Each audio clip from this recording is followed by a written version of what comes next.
সংগঠন চলতে পারবে না।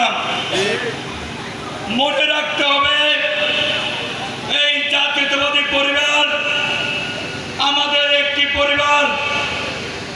আমার মায়ের সংগঠনের মধ্যে পরিবর্তন আসতে হবে। অতীতের মতো সংগঠন চলতে পারবে না। মনে রাখতে হবে এই জাতীয়তাবাদী পরিবার আমাদের একটি পরিবার। আমার মায়ের পরিবার, আমার বাপের পরিবার।